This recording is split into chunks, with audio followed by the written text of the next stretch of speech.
Okay, I think we'll get started. Beth, I'm going to turn the waiting room over to you entirely. So with that, so I'm going to pull up some slides really quickly.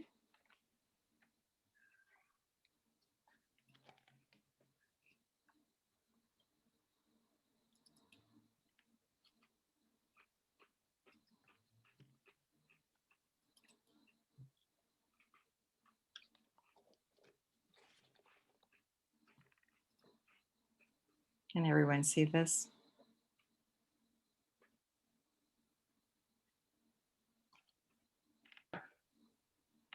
Yeah, it's up.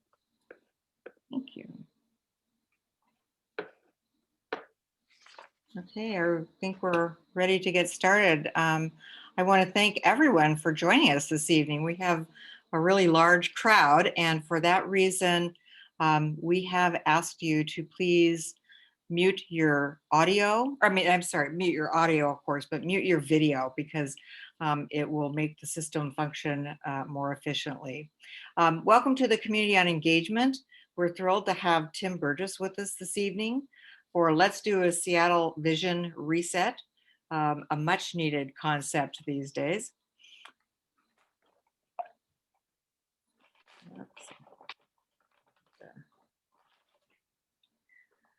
So just very quickly, the initiative on community engagement.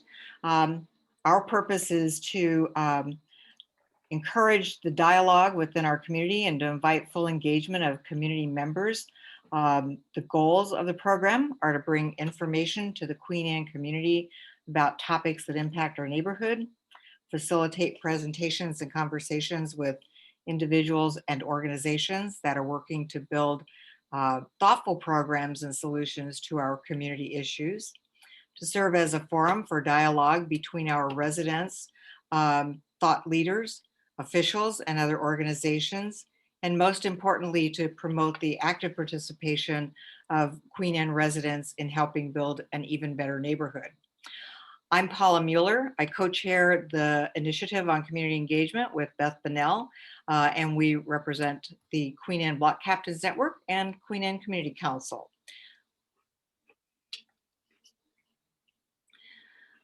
A couple of quick details. As I mentioned, voice and video are muted, so if you can please keep that muted during the presentation, and then we'll open up for questions following. You can post questions in chat, and Beth will be monitoring that. So if you have questions for Mr. Burgess, please do that, and we'll get to those. This meeting is being recorded, so any documents or anything like that that are presented during the meeting we'll certainly forward to you. And I think with that, I'm going to introduce Mr. Burgess. Tim Burgess served 10 years as Seattle City Hall as a member of the City Council and as the city's 55th mayor. He was first elected citywide in 2007 and won re-election in 2011 and 2015. Tim developed the Seattle Retirement Savings Plan for workers without an employer offered plan, making Seattle the first city in the nation to create such a mandatory plan. Under his leadership, Seattle became the fourth major US city to fully fund the Nurse Family Partnership, a home visitation program for low-income families that the New York Times called America's best anti-poverty program. Tim led the effort in 2011 to double the size of the city's family and education levy, so school-based health clinics could be located in every middle school and high school. He was the lead architect of the Seattle preschool program for the city's 3- and 4-year-old children, the only municipal government facilitated preschool program in the country to meet 10 or to meet all 10 national quality standards. And in his time at City Hall, he was a consistent and staunch advocate for criminal justice and police reform, economic growth policies, and tourism promotion. And with that, Tim, I'm going to turn it over to you. Stop sharing my screen and we can get on with this evening's meeting. Thank you, Paula, and good evening to all of you. And thank you for engaging and caring about your city and our Queen Anne neighborhood and the other neighborhoods that are represented here tonight from across the city. You know, this last year has been difficult, to say the least, a little stressful. We've encountered things that we had no idea that we would live through in our lifetime. But there is where opportunity arises. And let me quote Richard Florida. He's an urban theorist, and he was quoted a few months ago as saying, COVID-19 is a once in a century catastrophe, but it also hands us a once in a century opportunity to rebuild communities, to be more equitable and more inclusive, as well as more livable. And I think we should seize that opportunity to make Seattle a better place.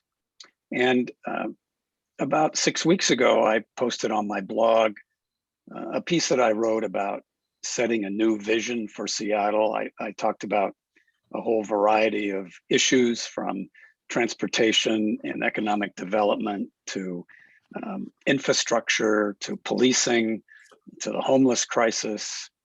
But I started by acknowledging and encouraging us to confess our civic sins, if you will. And by that, I was referring way back to the origins of our country and slavery. And then a little bit later, how we slaughtered and took land from Native Americans in our country. And then everything that's flowed from that, that's a derivative, if you will, of those two great sins: redlining in real estate, mass incarceration of nonviolent offenders, primarily Black Americans, police violence that we have all now seen with our own eyes, banking discrimination, and a public education system that routinely leaves so many children of color behind. In our city, about a quarter of our children of color will not graduate high school. And that's a failure on all of our part. We've also failed to give our youngest children the strong and fair start they deserve, especially in the all-important birth to 5 period of time, those first 5 years of life. That's the primary reason I urged my colleagues and then the voters of Seattle to approve the Seattle preschool program in 2014. And you all renewed it in 2018 and expanded it even much, much more than we had anticipated at the beginning of that. So what I want to do tonight with you in the short period of time I have is talk about 2 very significant problems that are complex, that are difficult, but must be addressed if we are to have the kind of Seattle that I think we all want: homelessness and policing. Let me start with homelessness. As of the latest count of homeless individuals in Seattle and King County, it's estimated that there are 3,738 individuals living unsheltered in Seattle. That's almost half of the city's total homeless population, 3,738. We know from King County that the vast majority of these individuals are living with mental health or substance use disorder challenges. This population is living in our parks and playgrounds, sports fields, other public spaces, on our sidewalks and our streets. Many of them are living in vehicles, and many of those dilapidated and in very poor condition. The tent encampments that we see in our public spaces have essentially become permanent because the city government has no specific plan to help the people in those encampments or to make certain that our parks and public spaces remain open and available to everyone. This isn't good for those living in the encampments, and it's not good for everyone else either. So what we need is a plan, a specific plan that focuses on what I believe is the primary presenting issue for most of the individuals living in these encampments, and that is their medical condition, and then offering treatment for their addictions and their mental health challenges. To do this effectively, however, we need housing options for these individuals, ranging from enhanced emergency shelter to permanent supportive housing and everything in between. Housing and medical services need to be offered simultaneously. A person living outside in a tent or in a vehicle who needs treatment services is not going to do very well with those services if they are not properly housed.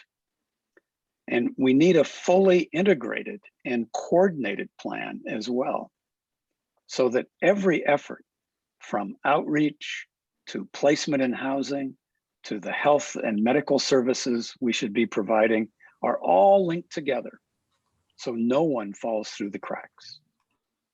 We need much more information about the people who are living unsheltered in our city, especially the chronically homeless.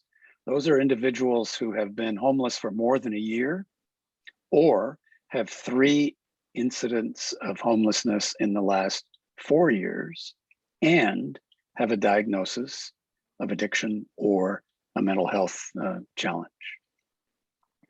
We need to develop specific service plans for each individual so that we can track those individuals and monitor their success, ideally, so we can know what services produce the best outcomes and what services don't, so that we can focus our investments, our time, our energy in those engagements, those interventions, if you will, those services who are going to help this population the most.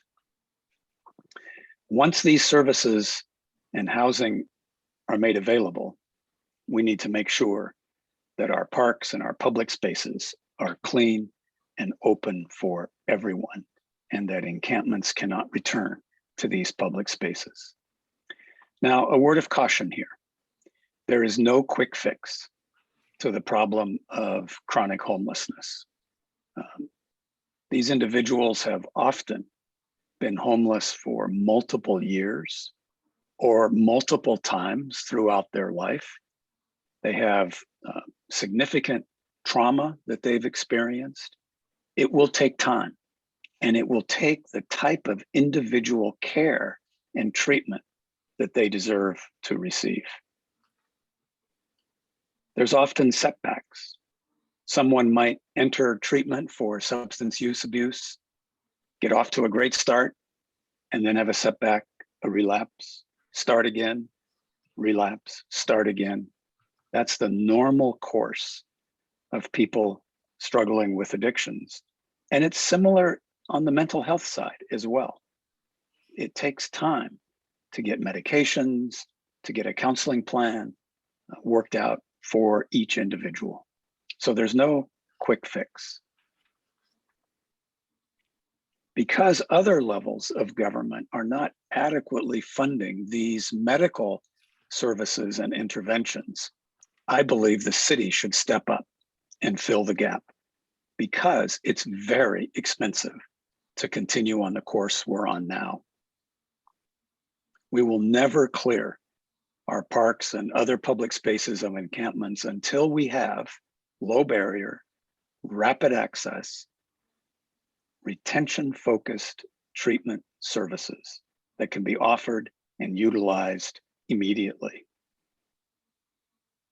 Not solving this problem of unsheltered, homeless living on our streets and public spaces will seriously interfere as we attempt an economic recovery as the pandemic begins to fade away. That is certainly true downtown, and that is true in many of our neighborhood business districts as well. The people living unsheltered deserve this kind of dignified, comprehensive services to help them. Let me shift now to policing.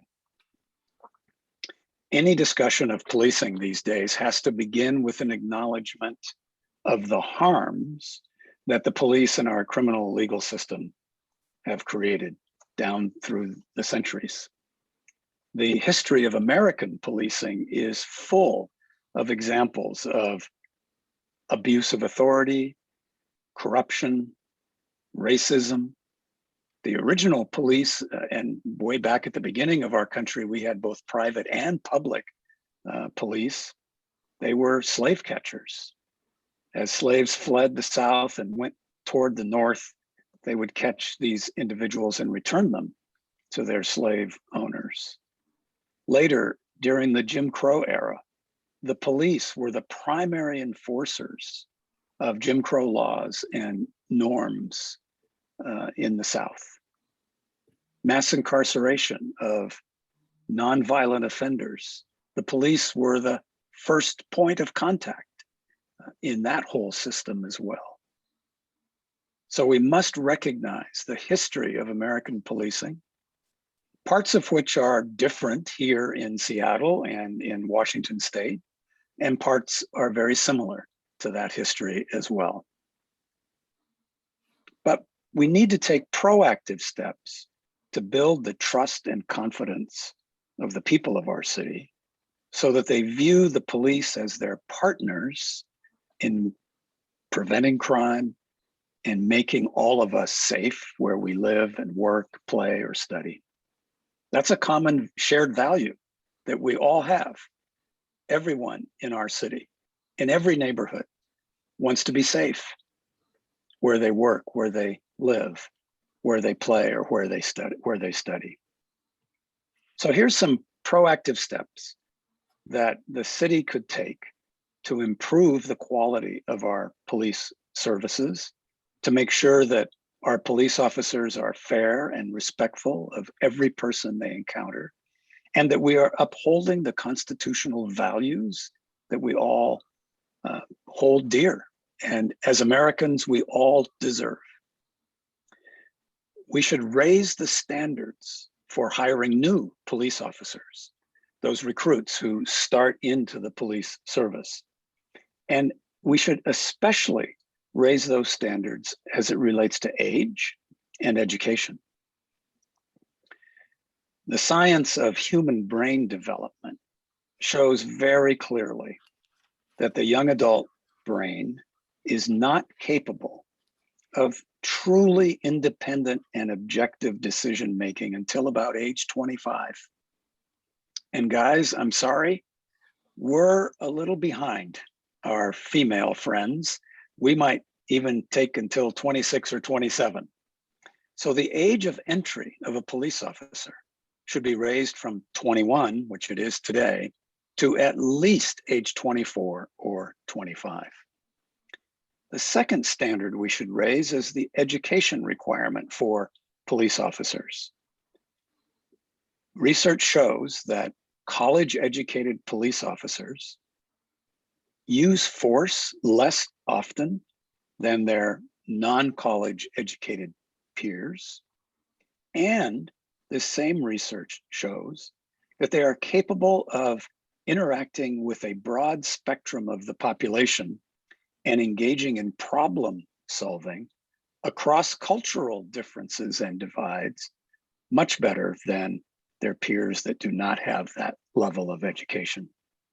We also know that frontline supervisors, the patrol sergeants who are in fact the most important supervisor in a police service, if they are college educated, they use force less often, and that transfers to the officers in their command.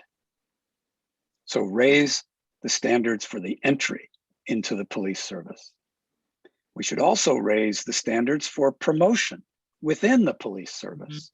And we should block officers from being promoted who have a history of misconduct. You lose the chance to be promoted if you engage in repeated misconduct.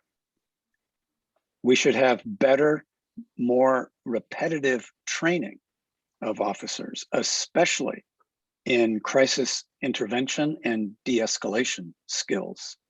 The crisis intervention training should be modified year after year after year by professional medical and workers who are mental health professionals, so that training is staying current with what we're learning about treating mental health conditions and for de-escalation. We should also have higher standards of accountability, and there are several pieces of legislation in Olympia, in the legislature right now, that address these issues. Unfortunately, the ones that we really need, with one exception, are not likely to be adopted.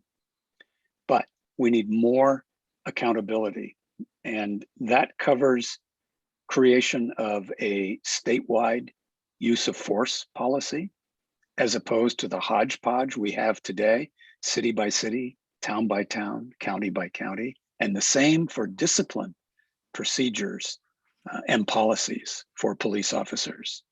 A statewide standard for how discipline will be carried out, how it will be investigated, and the standards of behavior we expect from police officers to be the same all over the state of Washington, and not this hodgepodge that we have today. We should abolish the practice of private arbitration for police officers to appeal discipline once it's been imposed. So today in Washington state, if a police chief or a sheriff finds that an officer engaged in misconduct and they impose discipline, that officer can go immediately to private arbitration and challenge that finding. It's a secret process. National studies of private arbitration show that arbitrators who make their living from this arbitration work will often split the baby so that they will continue to get future business. In almost half of the police arbitration cases studied nationwide, arbitrators ordered the rehiring of police officers who had been fired for misconduct. An arbitrator substituting their judgment for that of the police chief or the sheriff undermines that police leader's capability to successfully manage their department and create the kind of culture that I think we would all appreciate. Finally, our police service needs to pay much more attention to the science of policing. And there is a science of policing, and it explains to police officers how best to go about their work. And rather than random patrols where they come on their shift and get into their patrol car and drive around their district until they're needed, the science of policing recommends that police should focus on those individuals causing the most harm, those individuals involved in violent crime, those individuals preying on our most vulnerable residents, children, the elderly, disabled, immigrants, the homeless, who all need special protections. If the police were to focus on those causing the most harm, their presence in a community, the levels of trust and confidence in officers would increase dramatically. The second thing that the police should do in following the science of policing is understand that crime is concentrated in small geographic areas. And in fact, it's anchored in those areas. One of the first studies globally ever done of the law of crime concentration was done right here in Seattle. And it's been repeated twice here, and it's been done now all around the world. The law of crime concentration is universal. And the reason it's that way is because criminal offenders go to places where they're most likely to find their victims, and they go there repeatedly. And there are specific strategies involving the natural guardians of that area. And the natural guardians are people who live there, work there, study and play there. If the police were to partner with these natural guardians, they can come up with effective solutions to this concentration of crime. That's been proven here in Seattle, and it's been proven in many cities around the United States. Following the science of policing is very hard work. It requires diligence, it requires care, and it requires keen, sophisticated partnerships with the natural guardians who live in our city. I think I'll stop there, and let's open it up for questions, and I would be happy to try to answer and see what we might talk about here. Thank you so much. I have about 1 million questions, but I'm going to start with some that were submitted prior to this evening.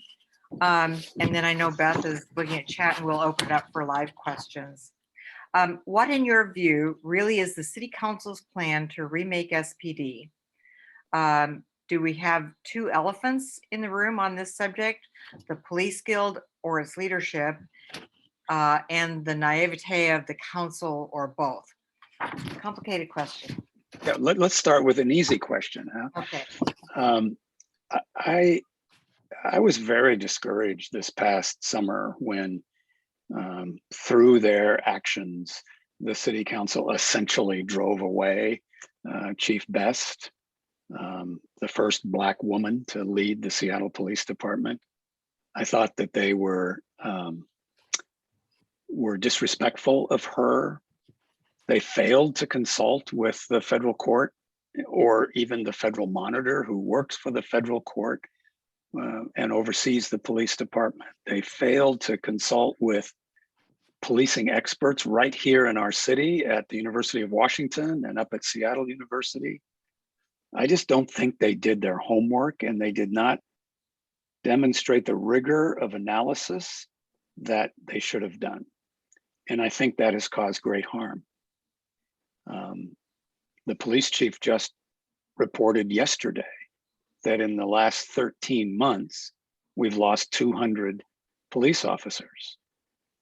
At the end of 2020, for the whole year of 2020, it was 186. So there's been a few more since then. These are officers that we paid to recruit, to train, to deploy. We've lost that investment now. And in talking to the police chief and others at the department, those who are leaving tend to be younger officers. They tend to be officers of color. So it's really tragic that our police officers feel like the political leadership of the city does not appreciate or support their service. The police union is an interesting one. I'm a strong supporter of unions. In fact, restoring unions is one way that we can successfully address income inequality in our country. The police union, especially the leadership of the police union, I think does a great disservice to our officers. I think they're excessively rigid. They routinely fight accountability and reform, but that's true across the United States.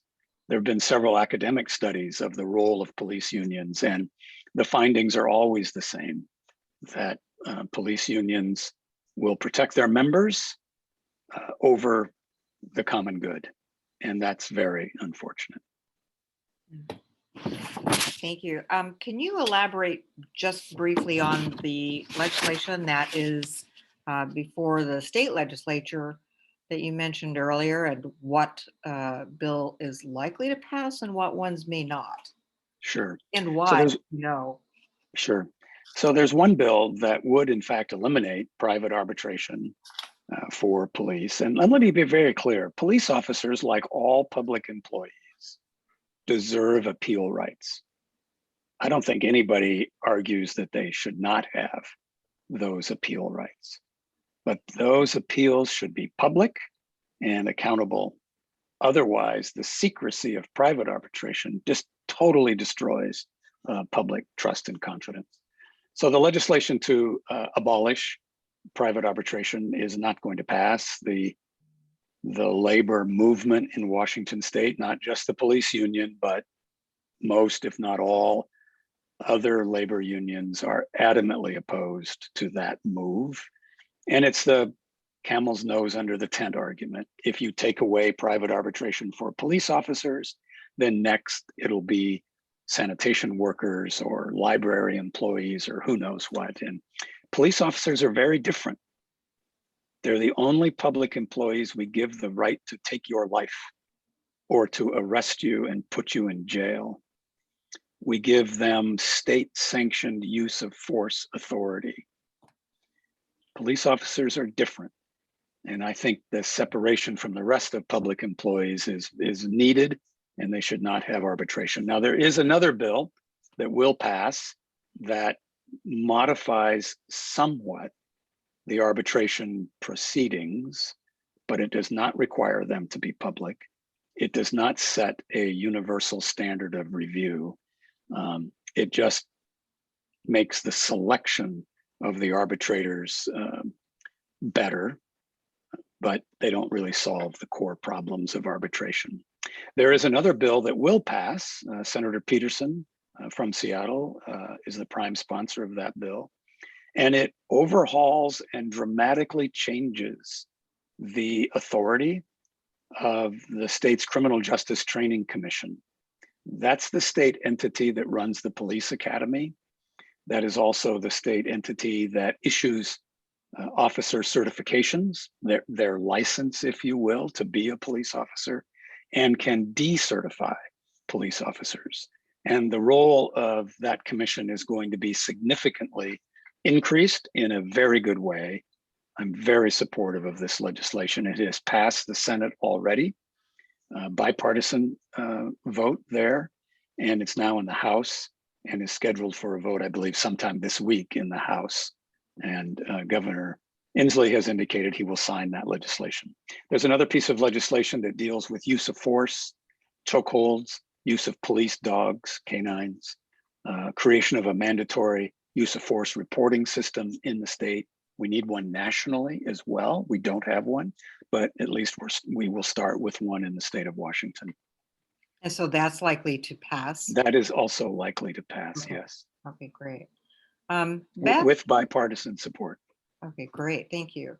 Beth, do you have some questions from chat? Go ahead. Yeah, so I'm not going to do them in the exact order. And then I will also suggest that maybe a couple of them I'll ask people to unmute so they can ask their own question. But just sticking on the topic of policing, Mary Bridget Pell had asked, how do we attract older, educated people to the police force? I mean, you had already also talked about this retention issue. So I think that lends nicely into the issue both of retention and attraction of, educated, quality folks. Yeah.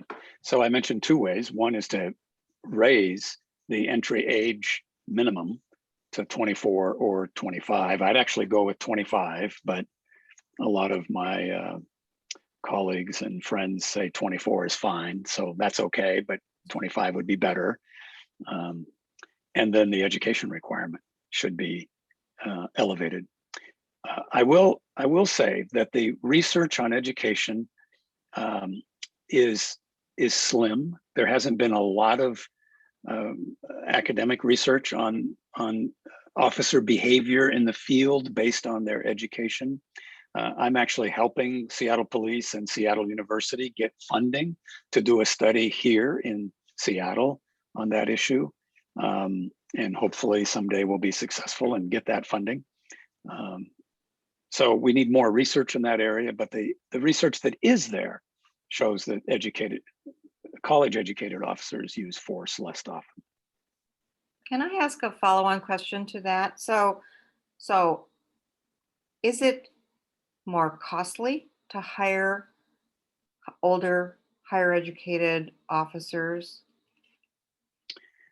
I don't think so. I mean, Seattle officers are very well paid. Yeah. They're the highest paid police officers in the state. That's fine. So no, I don't think that salary or compensation, health benefits and all of that is a hindrance. It used to be. Prior to 2008, cities right around us, Bellevue, Renton, Everett, paid more. And so we had a recruiting problem back then, but we do not have a recruiting problem now. And Chief Diaz just testified yesterday at the city council that they have more applicants than they've seen in many years. And many of them are, he said, are exactly the kind of officers they want. 67% of them are people of color. So that's very good news. Excellent. Okay, maybe we can switch gears then to, so Robert Granley, if you want to unmute yourself and ask your question. You had one of the first questions about the services offered to folks in encampments. I can ask the question, or if you want to unmute yourself, you're welcome to ask it yourself. Okay, I'll just ask it. So the question was, one of the first ones is that, you know, you talked about the root cause of some of the people suffering chronic homelessness, substance abuse and mental health issues, and the need for services to be offered to them. Will those services be offered to folks when they're in encampments, or will the services mainly be offered once they're in, you know, different types of housing situations? Could be either way. But if we want to solve the unsheltered living challenge that we have, we need to make those available to people in encampments. But again, they have to be done in parallel. We can't just say, you know, we can get you into a drug treatment program. We need to give them housing as well. And that housing, as I said, could be enhanced shelter, which is kind of semi-private spaces with lockable storage, all the way to permanent supportive housing and everything in between. But we need to offer both of those, and we need to do a better job of it. Again, a follow-on question to that. So one of the things that seems to be elusive, and I don't know why it hasn't had more attention and gotten more traction with city council, whoever needs to make these programs happen, are really solid programs for addiction treatment and mental health treatment. Is it because they're really difficult? Is it because they're probably very expensive if they're really quality programs? You want to comment on that? They are difficult because, as I said earlier, that it's not a quick fix. It will, with rare exception, it takes time. We're also governed by a federal Ninth Circuit Court of Appeals decision that says that cities may not force people living in public spaces in a tent or whatever. We cannot move them or force them to leave unless we offer accommodation where they can go. The exception to that is if the encampment is causing a specific public health or safety problem, then the city can act right away. We did that just recently in Denny Park, the city's oldest park, where there had been 40 or 50 people camping there, and over a period of, I think, 6 or 8 weeks, a volunteer group acting on their own and the city had successfully moved most of those people to housing of some kind. 10 or 15 people remained. There were several sexual assaults and robberies there. And so the city decided we can't allow this to stay here. And so they went in and moved them out. Some accepted services and some went someplace else. I don't know where they went. Right, thank you. Okay, why don't we turn it, Lisa Power, you have a question, kind of changing gears again. We're gonna throw things all over the map here for you, Tim. Okay. Thank you. Good evening. Thank you so much for being here. It's good to see you, and Thank you. you know I'm a fan. My question to you is about graffiti. We started a group here in Uptown area, and one of the things that we're working on is trying to combat and mitigate graffiti. And it's been very, very difficult. And I just wonder what ideas you have for the city at the city level to combat graffiti now that it's so entrenched everywhere. Yeah. It's a tough one, and I don't think the response is a police response. I mean, maybe there's a rare exception to that, but you know, the city has ordinances that property owners need to clean graffiti within a certain period of time, or they could face a citation, civil citation. The city doesn't issue those citations hardly at all. Most property owners, once they know that requirement, will do so.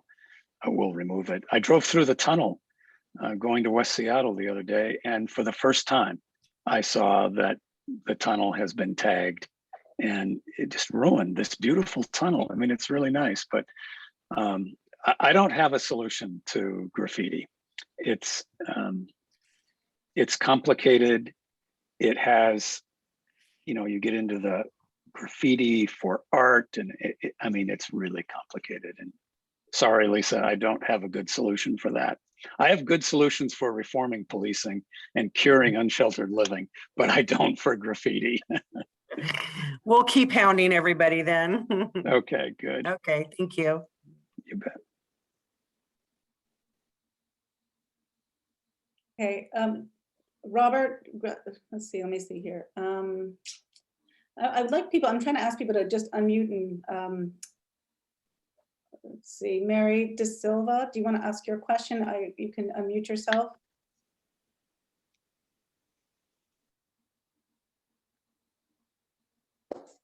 Yes, I have, I was wondering if, Tim, if you could explain, we've had a lot of crime here on Queen Anne Hill, and some are arrested and then they go to court and they're just let off. So they kind of have a reputation of knowing that they can continue to commit crime because they're not going to have to pay any consequences. Could you speak to this, please?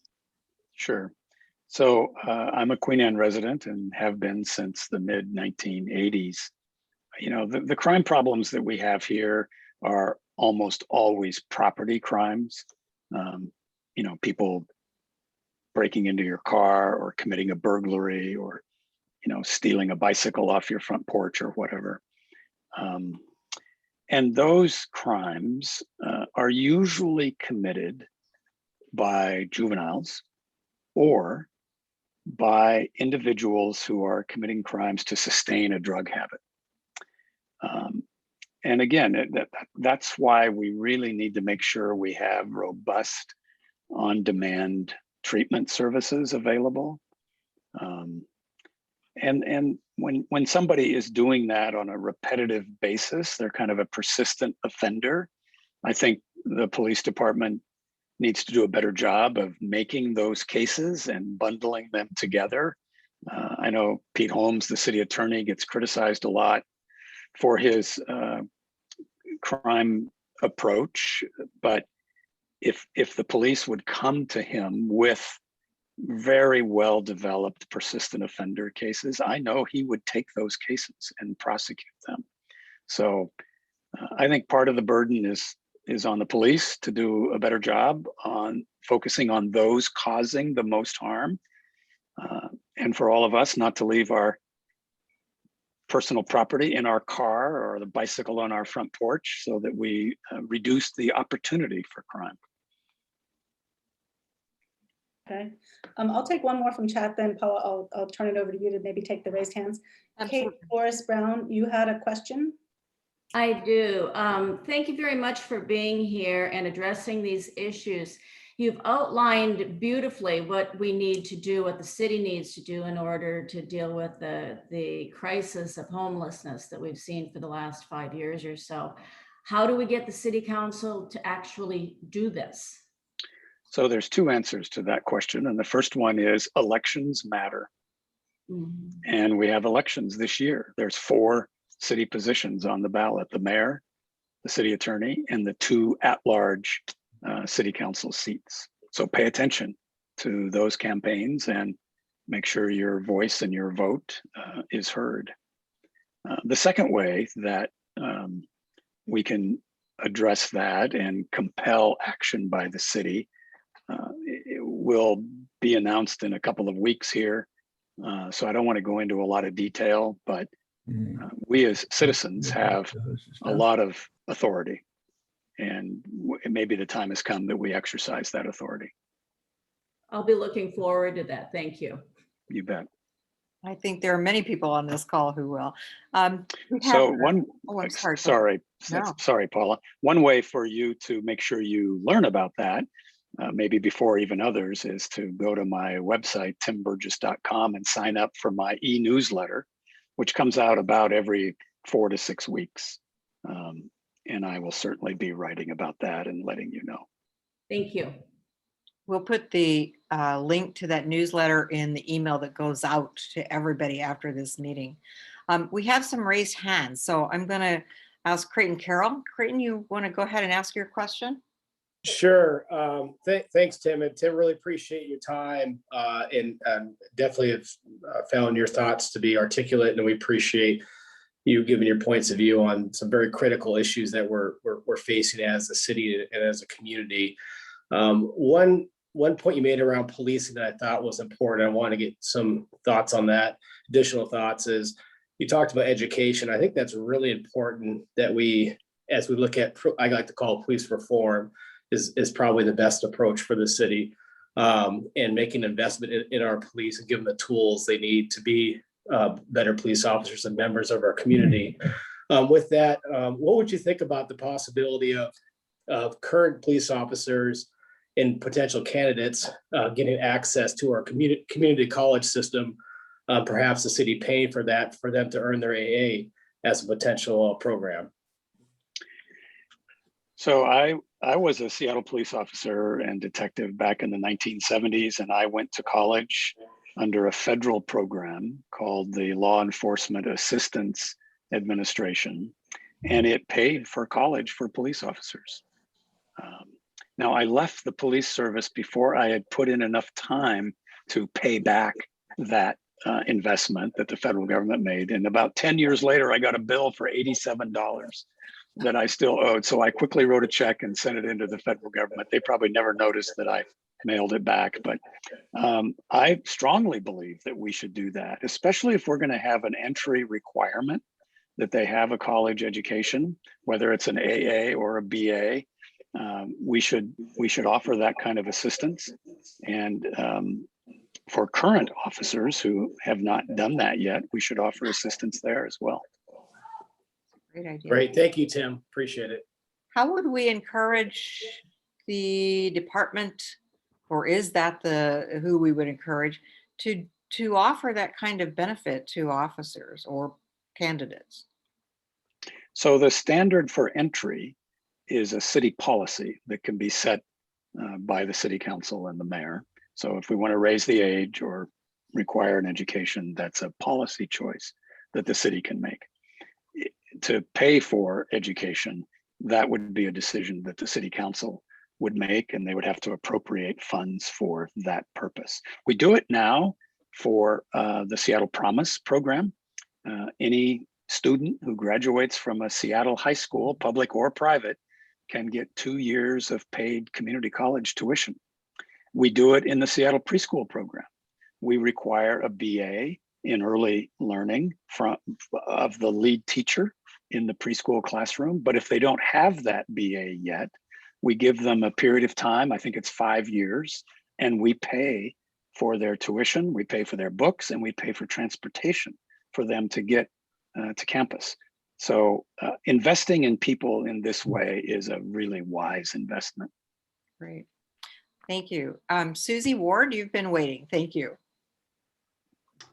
Hi, good evening. Thank you very much for your comments at this point. I think large concern of mine, a couple of large concerns of mine is the safety of the citizens in the city and the relationship between the mayor and the city council. With that, my understanding with the violence that happened last May and one council member taking a crowd to the mayor's house, current mayor's house, which was a federal offense, is stuck in court and will never be, there'll never be any kind of resolution or not retribution, but there's no accountability for that.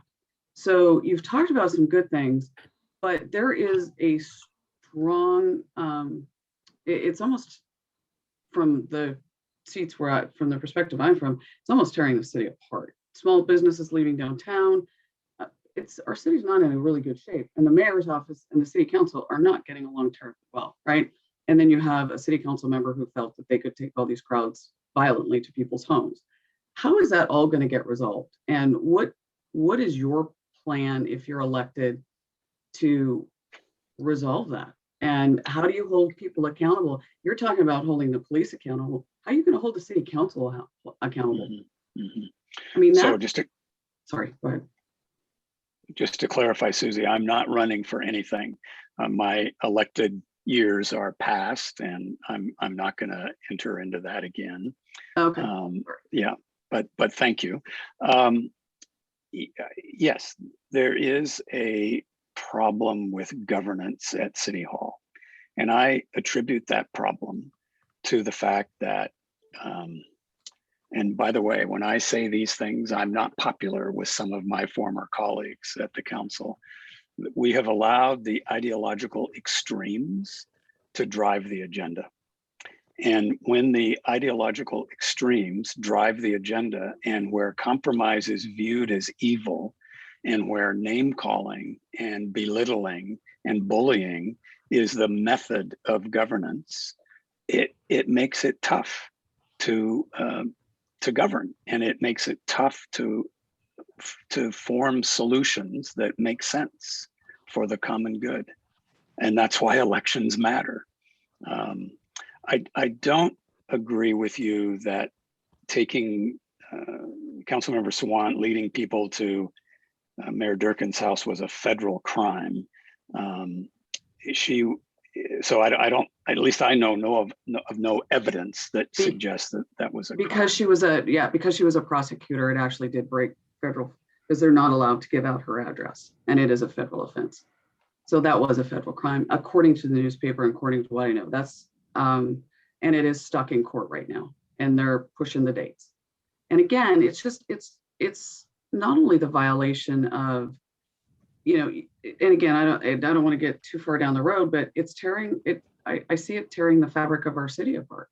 It's just, some people can get away with it and some people can't. Yeah, because Mayor Durkin was a former federal prosecutor, her address is supposed to stay secret, because that puts her family in danger. And again, I politically agree with her or not, it broke a law, and it's stuck in court, and she's never going to be held accountable for it.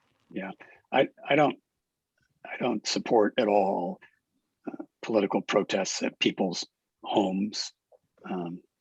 That happened to me several times when I was on the council. Thankfully, there was no real problem. I've had people come and protest at my home after I left the city council. It happened most recently last October. About 40 or 50 people showed up in front of my home and were chanting and carrying signs and such. But again, it wasn't a problem. But I don't think we should be, any of us of any political persuasion should be taking protests to people's private residences. That's just crossing the line in my view.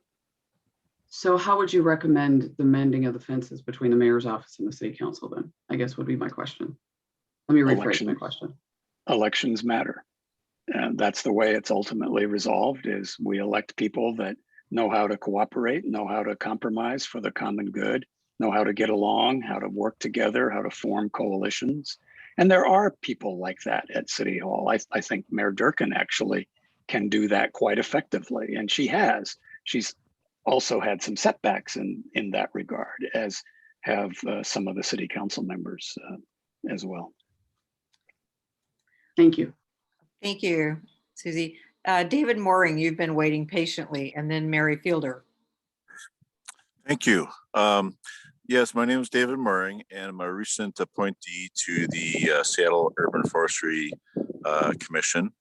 And we were just looking at today a letter that you had written an order back in October of 2017, an executive order to improve the tree protections in the city of Seattle. And here we are about 4.5 years later, and we still don't have a modified director's rule. And in that time period, we're losing about 600 to 900 street trees or right-of-way trees per year. We're not planting as many as we're losing, as was the original thought and hope. And in terms of private property, we're probably in the range of 2,000 to 3,000 multifamily property permits being issued in a year. And I'm imagining that most of those properties have at least one tree, if not an exceptional tree in it. Despite no action on an executive order that you're written as the interim mayor, what else can be done, and what should we look for in the new mayor candidate to help take up where you left off? Yeah, thank you, David. I remember signing that, and of course, once I left office, my ability to execute that went to zero. So in terms of how you can influence policy on this topic, I think it's really important for people to communicate with council members in the old style. When I was at the council, we got thousands and thousands of emails every month. And after a while, it gets really hard to, sift through those and read them and stuff. We got very few written letters sent through the postal service. And I read every one of those because it was more manageable. There were fewer of them. And, when those are signed by several people, they caught my attention and I would pay attention to them. Another good practice is to request a meeting. So now it would be a virtual meeting with your council member or the at-large members, and have 3 or 4 of you have this meeting with the council member and be very specific about what you're asking for. So usually these meetings, the council member will schedule a meeting for 15 or 30 minutes. And so you don't have a lot of time. And it's very important that you communicate, we're here to ask you to do these 3 things or these 2 things, whatever it is. And we're here as a small group representing an even larger group. So it's the repetition and your presence with the council members that can make a difference. In the election coming up later this year, you should go to forums. You should ask questions. You should ask the candidates, what's your view on protection of the tree canopy, or even enlarging of the tree canopy? That's the way to engage on that topic. Thank you. Mary Fielder?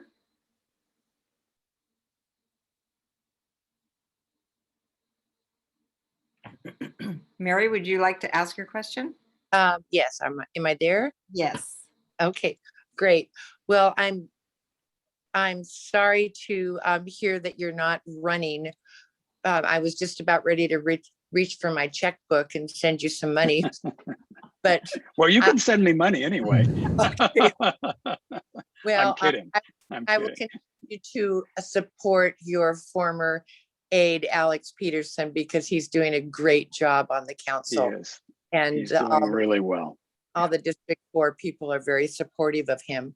My question is, after 50 or so years living here in Seattle, I was just summoned for jury duty, and I'm looking forward to serving, even in the new COVID Zoom approach to jury. And there was a report on Como, and they said that there are about 7,000 cases pending in Superior Court now.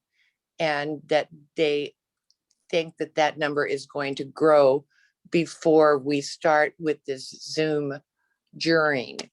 Now, I think there's a pretty good chance that a lot of those people that have been arrested and are awaiting their sentencing or their trial are homeless or mental health or substance abuse. What are we going to do if we don't have the facilities to offer these people? Are they just going to get a slap on the hand if they have been committed a crime while they were abusing drugs, or because they had mental health issues? What do we have for them other than incarceration? So we are very fortunate here in King County. In the prosecutor we have, Dan Satterberg. He's one of the most progressive prosecutors in the entire country. He's part of a group of progressive prosecutors from around the country that meet routinely and address changes and improvements in the criminal legal system.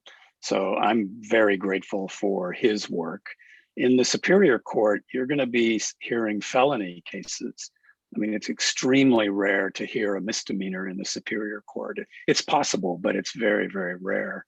And if a person has mental health challenges or is addicted to drugs, and that is what's driving their commission of a crime, if they're committing a crime for sustaining their drug habit, for example, it's very unlikely that they would be charged with a felony unless it was a felony of violence.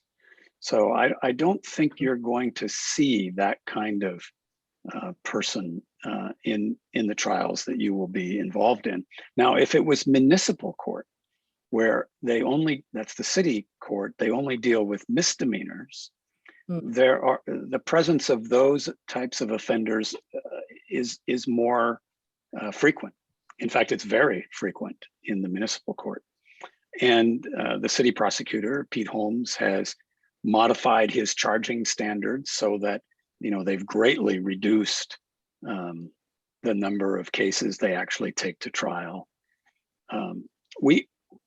But goes back to what I talked about homelessness. We need to expand our treatment services dramatically, and that's going to be expensive. And we need to produce housing, everything from enhanced shelters to permanent supportive housing, much more aggressively.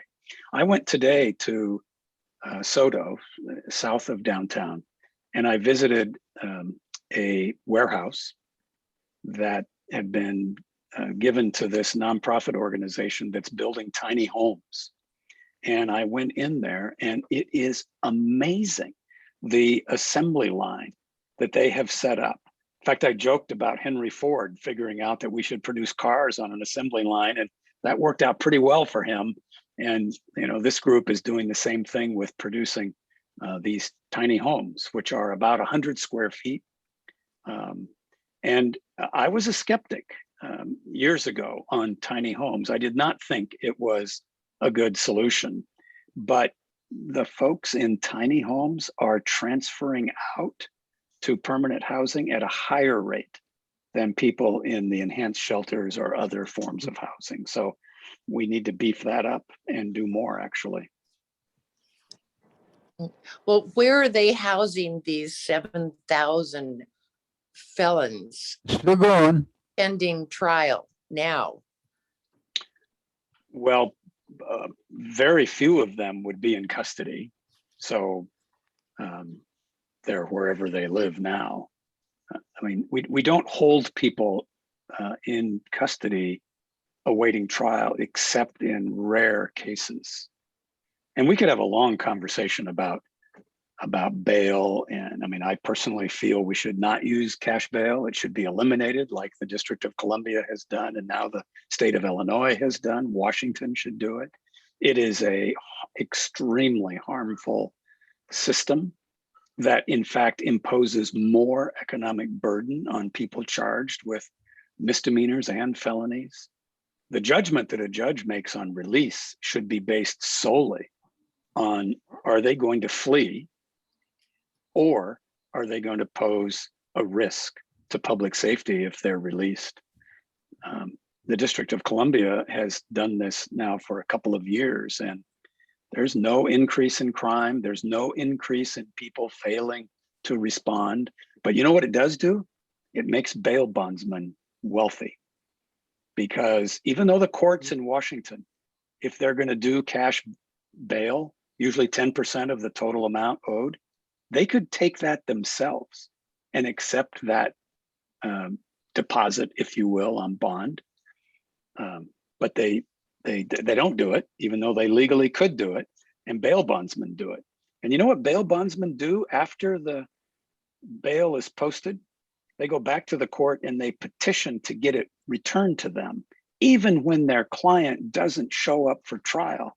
And in Seattle Municipal Court, that request for reimbursement is routinely granted. So bail bondsmen basically are running a cash machine, and they are the ones getting the cash. And it's a terrible system, and it should be massively overhauled. Interesting. Thank you so much. Okay. Have fun on your jury. That's a great honor to be on a jury. Oh, I hope I get called. Thank you. We're going to take a question from Cindy Barker, and then Beth has some more questions from chat. Thank you very much. Thank you for the discussion on the topic. My question is related to the sustainability of these programs. And, you know, in the oversimplified version, when the federal, oops, no wonder you can't see me. When the federal government, you know, decided they were going to close institutions and it was going to become the community's responsibility to deal with mental health. And so my question is really around the mental health. The drug addiction issues are another thing, but with family members who have gone through mental health issues, it is a lifelong problem. So we have to have solutions that wrap around these people and are sustainable, because nothing's worse than a mentally ill person who believes they won't go into this new program because they were in it 2 years last time and it got dropped on them. And the political environment cuts programs, and the new person at the seat has different priorities. So how do we commit? You said it's important. Take the next steps. How do we commit to those next steps for those people who need it? Yeah, Cindy, you're absolutely right. That big shift from the federal government happened during the Reagan era, and we never fulfilled the second half of the bargain. Right. And we and people with mental health challenges have suffered ever since. So it's going to take a huge investment and a commitment to make sure that it stays in effect and that people get the help that they need. Now, we passed a Harborview Medical Center bond issue last year, and they will soon begin construction. I think it's an 180-bed facility up at Harborview. That's a great step in the right direction, but it's not enough. And frankly, the federal government needs to re-enter this field and help the states deal with this. Washington State doesn't do a particularly good job itself either. So you're right, it's going to take a lot of investment and perseverance. As I talked about earlier, with both drug addiction and mental health, people come and go. And my big thing is when they raise their hand and say, I need help, it doesn't help them at all if we put them on a waiting list. That's right. Or say to them, well, we'll come and get you in a week, because their little window of opportunity might slam shut, and it might be a year or more before they open it up again. So we need to be able to be nimble. We need to be fast. We need to have low barrier to entrance, and we need to pay for it.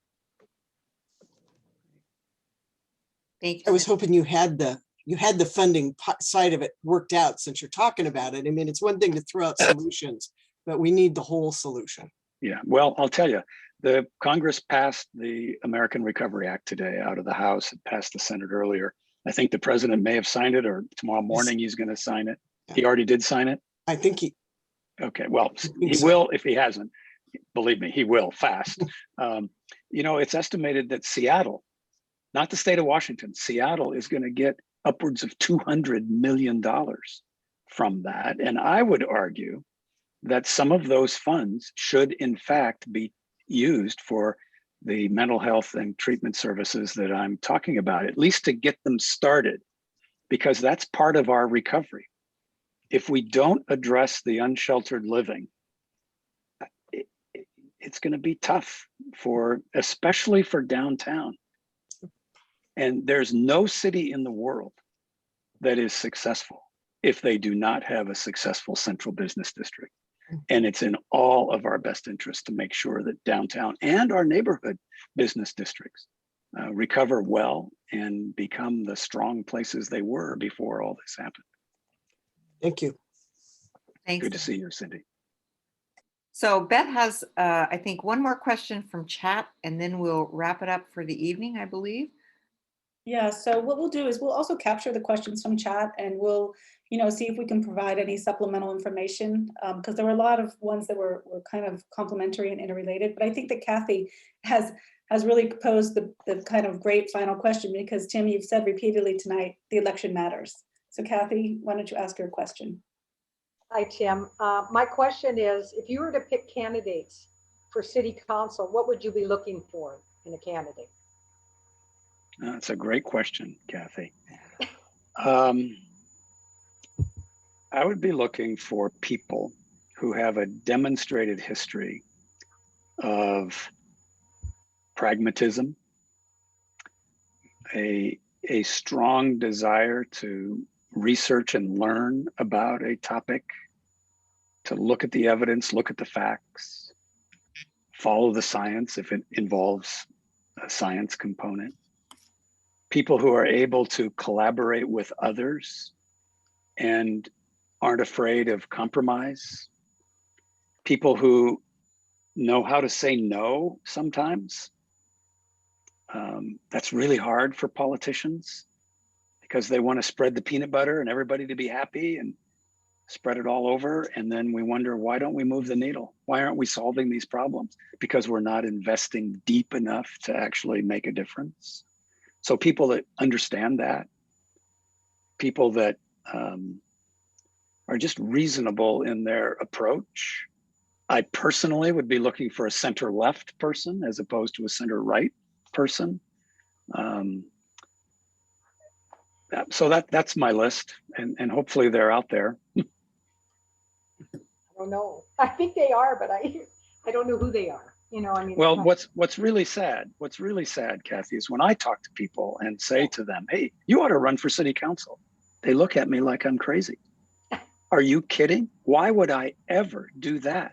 Why would I expose myself and my family to that abuse? I mean, that's tragic that we've stooped down to that level, that we're communicating that,